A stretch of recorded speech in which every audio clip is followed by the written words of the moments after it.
মালহামাতুল কুবরা launch করার পরে আলামিন এই মুসলিম উম্মার এই দুরবস্থা কাটানোর জন্য ইমামুল মাহদিকে পাঠাবেন ইনশাআল্লাহ। কোত্থেকে আসবেন? নবীজি বলছে যখন দেখবে খোরাসান থেকে ব্ল্যাক ফ্ল্যাগস গুলো বের হয়ে গেছে, এভাবে আসছে হাদিসে, বরফের উপরে সাঁতার কেটে হলেও তাদের সাথে যোগ দিব। ওই সময় ওয়ার্ল্ডের অবস্থা কেমন থাকবে আমরা জানি না, হাদিসে এভাবে আছে।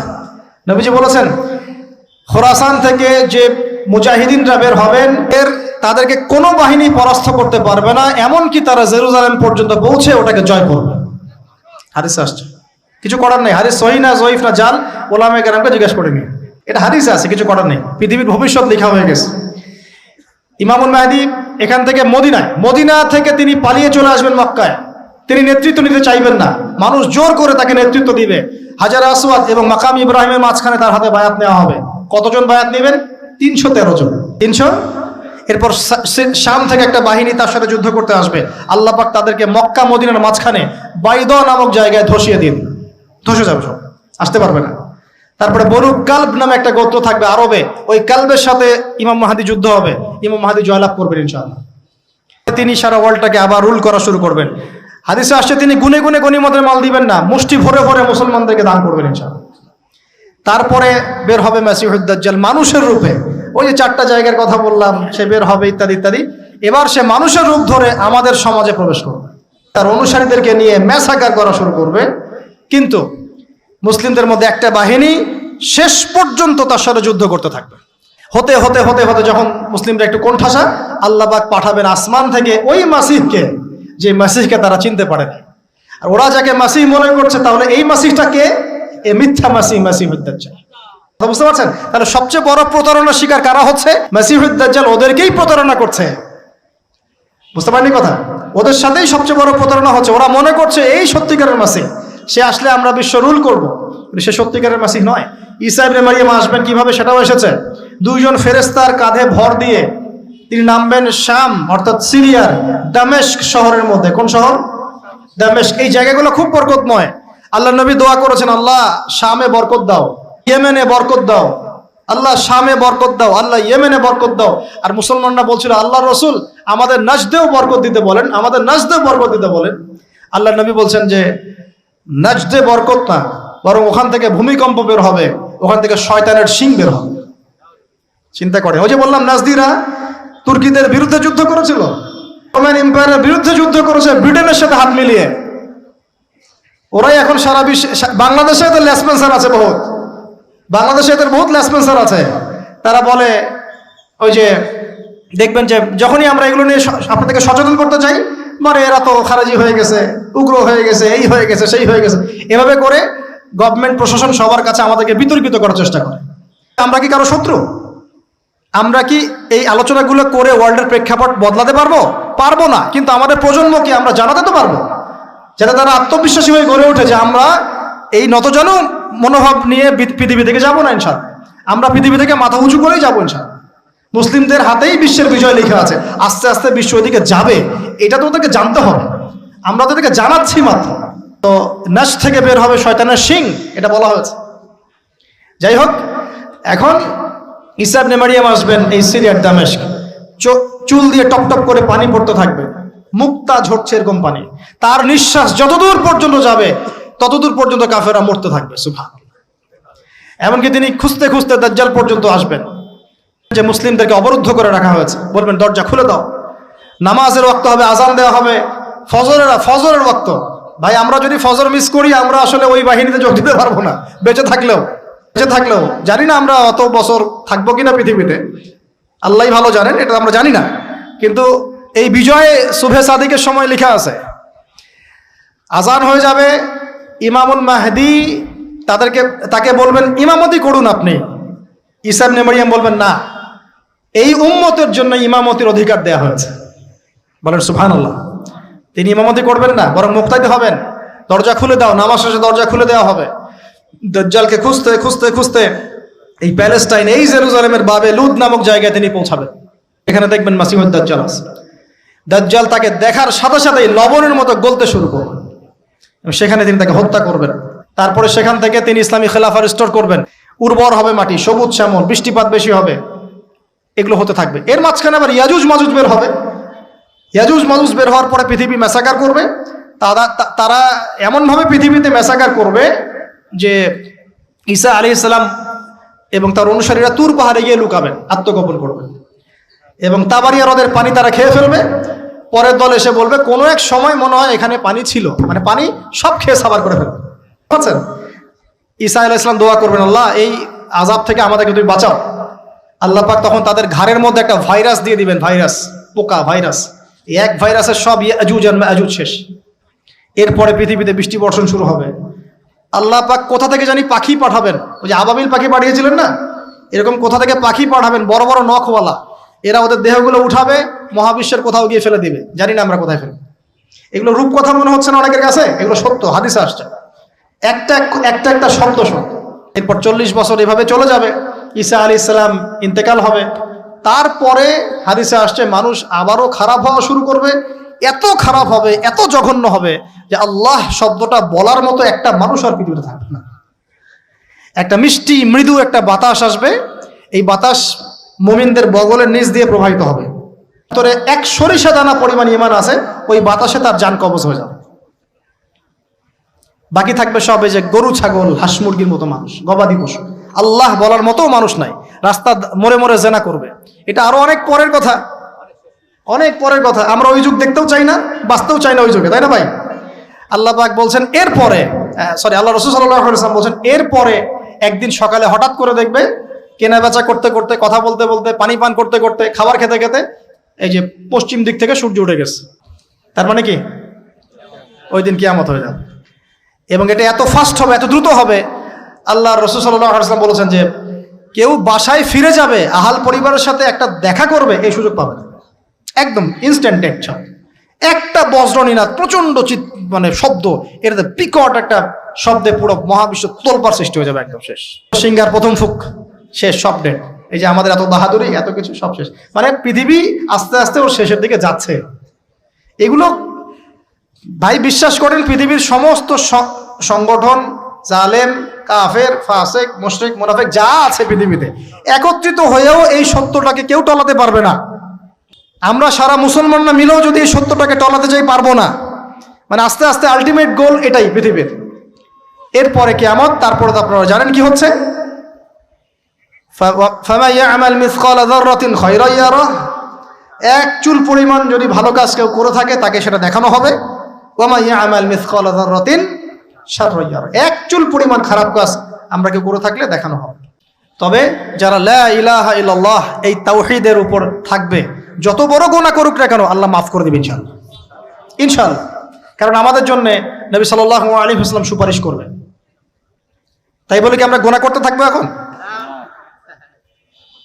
এটা নবী সাল্লাল্লাহু আলাইহি ওয়াসাল্লামের শান, তার মর্যাদা। আল্লাহ রাসূল সাল্লাল্লাহু আলাইহি ওয়াসাল্লাম এই কথা বলে গিয়েছেন যে কবিরা গুনাহগার মুসলমানদের জন্য আমি সুপারিশ করব। তাওহীদের উপর যারা থাকবে ইনশাআল্লাহ জান্নাত, শিরকে থাকলে, কুফরিতে থাকলে জাহান্নাম ছাড়া কোনো গতি নাই। এই হলো পৃথিবীর শেষ। আমরা তো জান্নাতে যেতে চাই কি চাই না ভাই? আমরা জানি যে এই অবস্থা কেন হচ্ছে। যখন মানুষের অস্ত্র ধরার সুযোগ থাকে না, তখন তার অস্ত্রই হচ্ছে অস্ত্র। অস্ত্র কি? মানে চোখের পানি, এটাই আপনার অস্ত্র।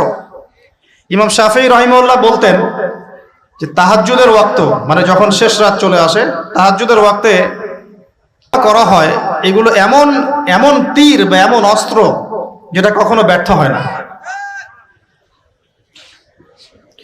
কে চিল্লাচিল্লি করছেন?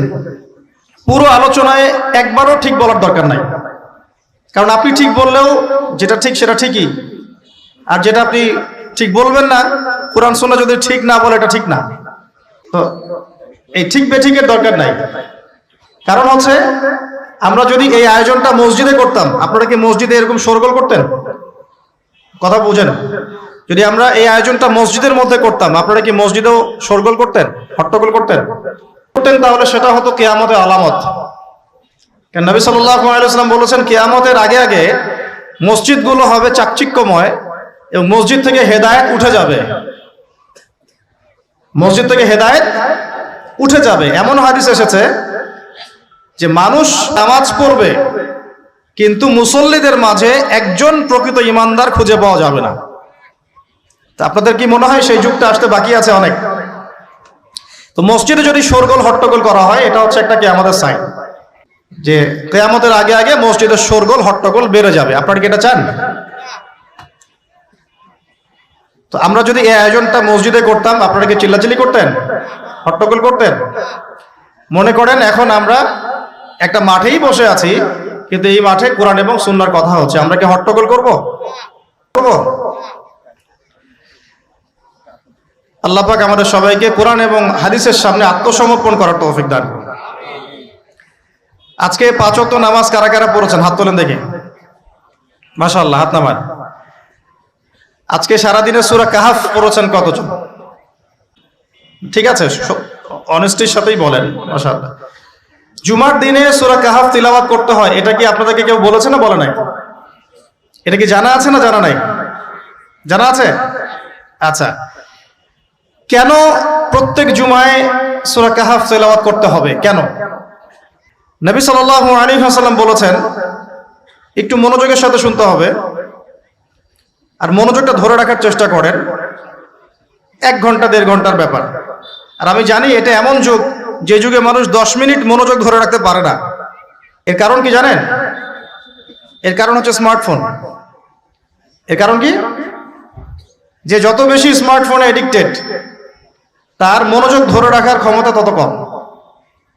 আমরা এখন মনোযোগ ধরে রাখতে পারি না, এটা একটা অন্যতম কারণ।